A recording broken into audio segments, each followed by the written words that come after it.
This is Philippine Culture. There was a ballot that was rejected first.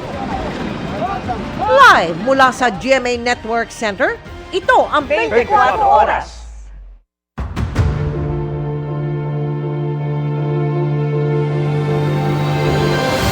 Magandang gabi po, Luzon, Visayas at Mindanao.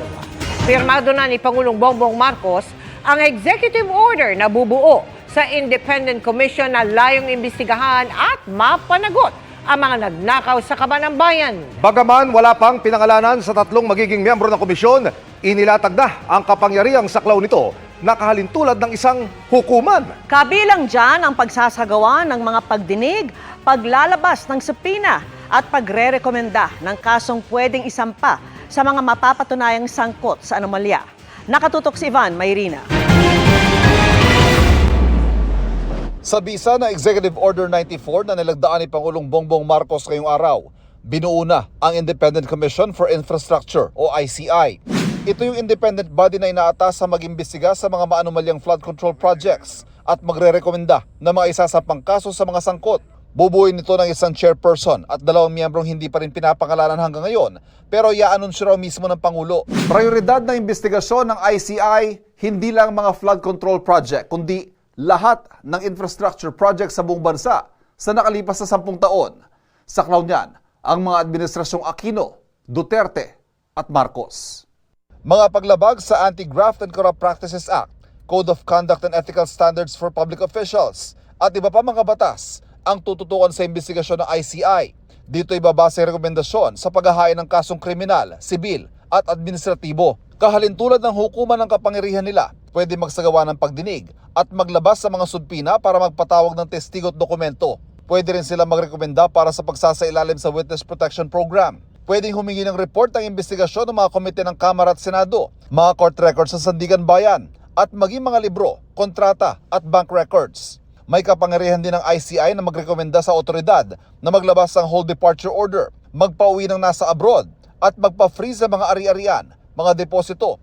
Kung may sapat na basihang ang mga ito ay galing sa anomalya sa flood control o infrastructure project, pwede rin sila magrekomenda ng agarang pagsuspindi sa mga pampublikong opisyal at magrekomenda ng parusa sa mga tatanging humarap o tumestigo sa isinasagawang investigasyon. Maging pribadong individual, papatawan din ang karampatang parusa sa ilalim ng batas. Ipinag-uutos din sa mga ahensya ng gobyerno, partikular ang DOJ, NBI, DPWH, DILG, PNP at lahat ng ahensya na igawad ang lahat ng tulong at kooperasyon sa ICI para matupad ang mandato nito. Buwan-buwan mag-uulat ang ICI sa Pangulo na nangakong walang sasantuhin ng investigasyon at mananagot ang dapat managot sa usapin ng mga kinulimbat na pondo ng bayan. Para sa GMA Integrated News, Ivan Mayrina, nakatutok, 24 Oras. Inireklamo na ng DPWH sa Ombudsman ang 20 opisyal nito at 4 na construction companies kaugnay ng umano'y anomalya sa flood control projects. Tila nadadamay naman ang iba pang empleyado ng kagawaran sa galit ng publiko. Kaya pinayagan silang hindi mag-uniforme para iwas harassment. Nakatutok si Joseph Moro. Mismong si Public Works Secretary Vince Dizon ang tumayong complainant sa Ombudsman laban sa mga 20 opisyal ng kanyang ahensya at 4 na mga construction companies. Ito ay para sa paglabag sa Anti-Graft and Corrupt Practices Act, malversation of public funds at paglabag sa Government Procurement Act. Nangunguna sa mga sinampahan ng reklamo galing sa DPWH Bulacan District 1, sina dating DPWH Bulacan District Engineer Henry Alcantara, dating Assistant District Engineer Bryce Erickson Hernandez, Construction Chiefs na sina JP Mendoza at John Michael Ramos at mga taga-iba pang opisina ng District 1 hanggang cashier dahil nabayaran ng ilang ghost project tulad ng binisita ng Pangulo sa Barangay Piel sa Baliwag, Bulacan. Pinakita din ng Pangulo, may resibo na bayaran ang SIMS trading. So may nag-issue, may mga nag-authorize ng pagbayad doon.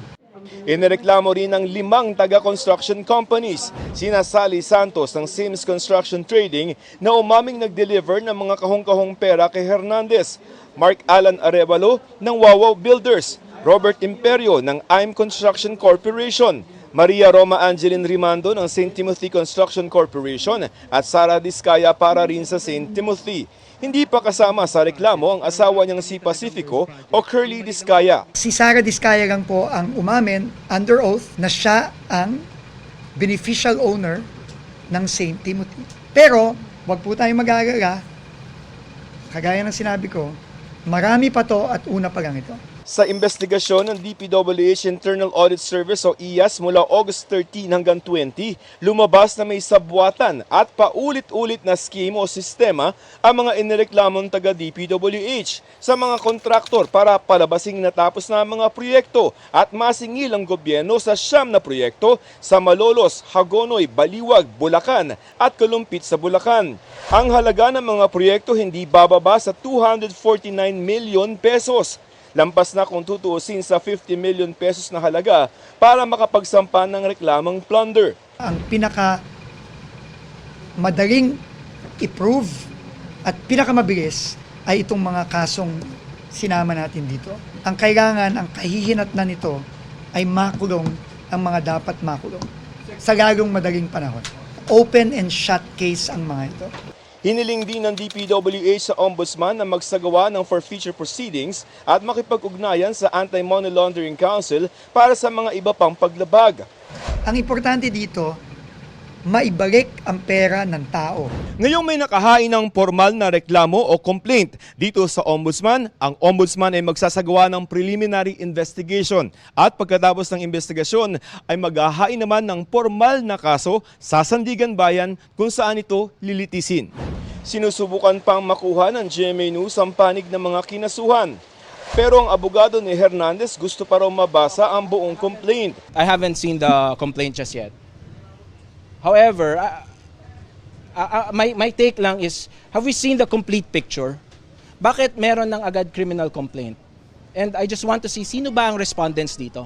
Naglabas naman ng memo si Dizon na pumapayag na huwag muna magsuot ng mga uniform ang mga taga-DPWH. Ito raw ay hiling ng unyon ng mga taga-DPWH dahil sa mga nararanasang harassment o pangungutya sa mga taga-DPWH. May proseso po tayo.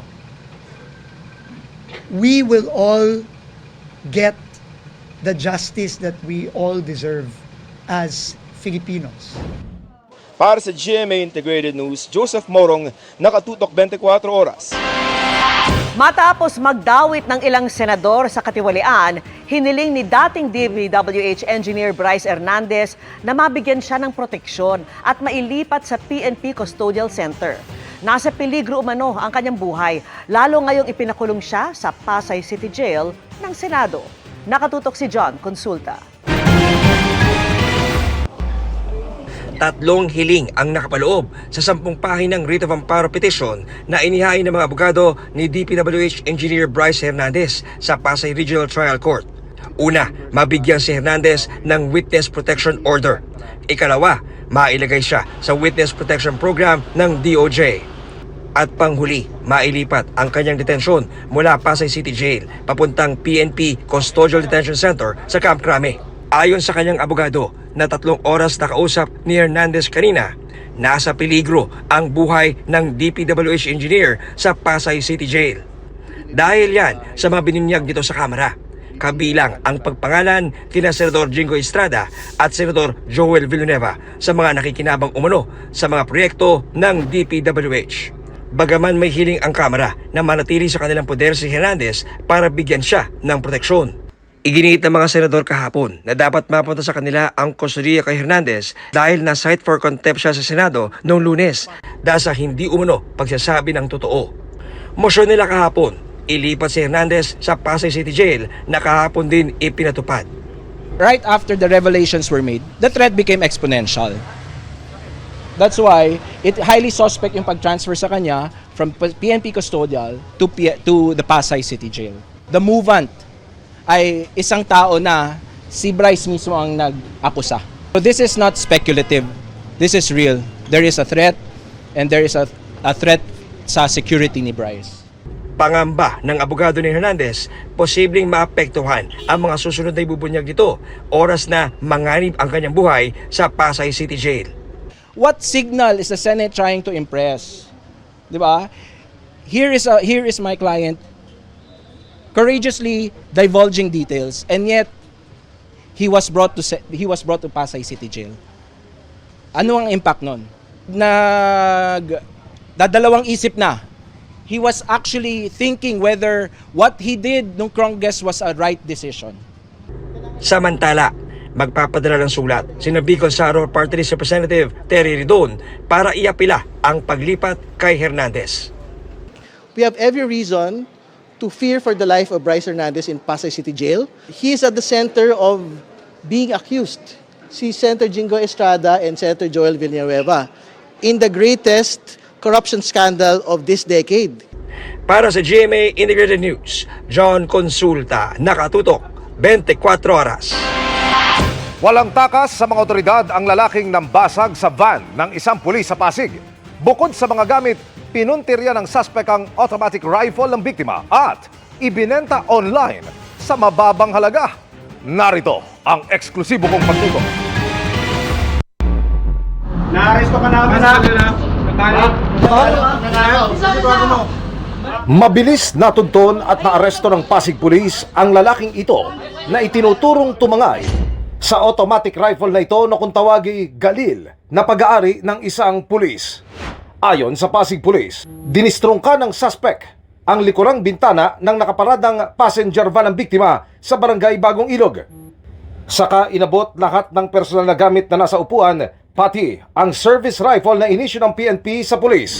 Sa pagmamadali daw niya, para pumasok sa trabaho, naiwan niya yung kanyang baril na Galil sa loob ng kanyang van.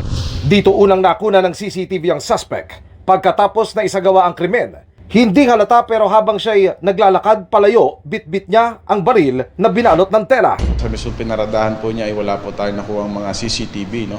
Pero along the way po, sa mga pangalawang kanto na may nakuha tayong CCTV, pina-identify natin sa biktima yung tela kung nakikilala niya to at kinumpirma niya na yun nga yung kanyang nawawalang mga gamit.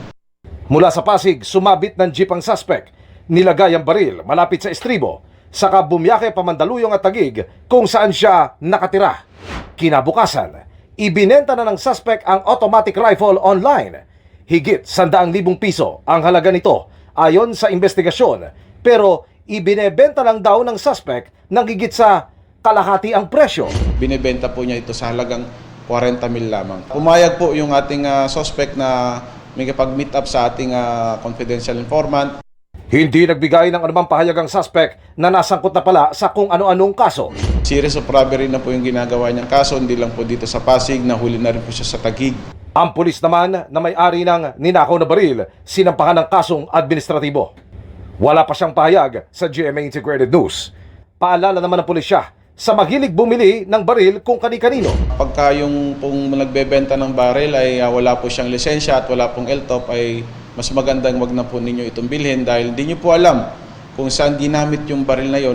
Para sa GMA Integrated News, Emilio Sumangil, nakatutok 24 oras.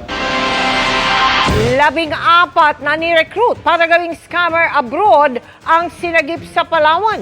2 naman ang arestado. Nakatutok si Marisol Abdurrahman.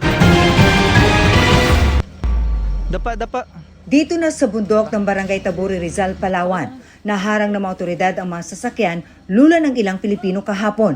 Nagtakbuhan ang driver ng sasakyan, gayon din ang 10 pasahero na recruit umano. Nagkasugat-sugat sa pagtakbo sa bundok. Bago nito, naharang din ang isa pang van na meron namang sakay na 4 na recruit. Papunta na rin sana sila sa lugar kung saan nag-aabang ang speedboat na magdadala sa kanila sa Malaysia sa pamamagitan ng backdoor. Pero ayon sa PAOK, sa Cambodiang target na destinasyon ng mga naharang na ni-recruit para magtrabaho bilang mga scammer sa nasabing bansa.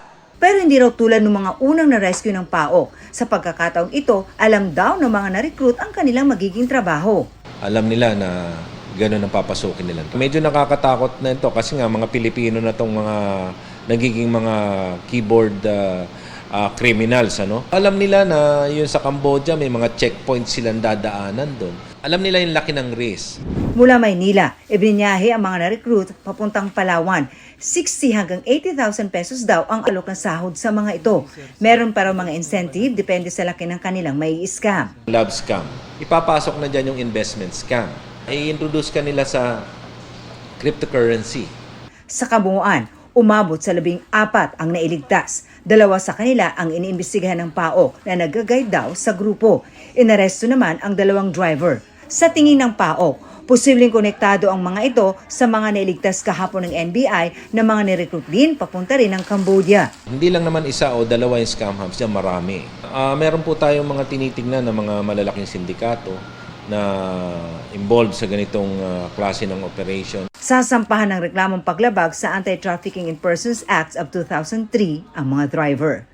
Para sa GMA Integrated News, Marisol Abduraman, nakatuto 24 oras. Itinanggi ni Bicol Saro Party List Representative Terry Ridon na may kaugnayan siya kay dating DPWH Bulacan Assistant District Engineer Bryce Hernandez. Kasunod yan ang post ni Senador Jinggoy Estrada sa Facebook ng yearbook photos ni Ridon at Hernandez. Caption dyan ni Estrada, safe kaya tayo sa kanila? Nilagyan pa yan ni Estrada ng mga hashtag tulad ng investigation o reunion at kaya naman pala. Sabi ni Ridon, batchmate sila ni Hernandez pero hindi sila naging magkaklase o magkaibigan. Kokonsulta rin daw si Ridon sa DICT at NPC dahil nakita sa litrato ang address ng kanyang lola. We were batchmates in grade school, but he was never my classmate and he was never my friend. No? So, medyo nakakatawa ho na inuungkat po ni Senator Jinggoy Estrada po yung mga yearbook pictures ko nung 12 years old po ako to make a connection to Bryce Hernandez. There's no connection with him. Good evening mga kapuso! Minsan mga nabigo, di bumitiw sa pangarap si The Clash 2025 Grand Champion, Jong Madaliday. Alay nga raw ni Jong ang success sa kanyang ina. Ang kanyang full circle moment, ichichika ni Aubrey Carambel. From first runner-up ng The Clash Season 1 noong 2018, The Clash 2025 Grand Champion is Jong Madaliday! To The Clash 2025 Grand Champion. 7 taon daw naghintay si Jong Madaliday na makamit ang kampyonato. Kumpara noong 2018, mas naging mindful daw si Jong sa kanyang song choices. Nung 2018 Season 1 ng The Clash, wala masyadong ganung idea. Talagang go with the flow lang ako. Kung ano yung naisip ko, pak, yun na yun. Ngayon, pinag-isipan mo kung ano yung mga kakantahin. Pinag-isipan talaga. Lahat tugma siya sa kwento ng buhay ko. Pag-amin ni Jong, nagkaroon siya ng pag-aalinlangan na muling sumali sa The Clash. Lalo at may alok din na sumali siya sa isang international singing competition. Pero nanaig daw ang request ng kanyang nanay. Yung nanay ko, sige na, sumali ka na, matanda na ako, gusto kita makita sa TV. Sabi ko, sige, gagawin ko pa para sa inyo. Para kay Jong, may tamang panahon para sa kanya na resulta rin daw ng kanyang sipag at tiyaga. Kailangan, kung may pangarap ka, mag-fail ka man ng isang beses, 100 times, 200 times, lagi mong tatandaan na may isa doon na talagang mag-win-win ka. A total of 4 million pesos worth of prizes ang kanyang napanalunan, kabilang ang 1 million pesos, house and lot, at management contract from Sparkle. Excited na nga raw siyang umuwi sa kanyang hometown sa Cotabato. Aubrey Carambel, updated showbiz happening.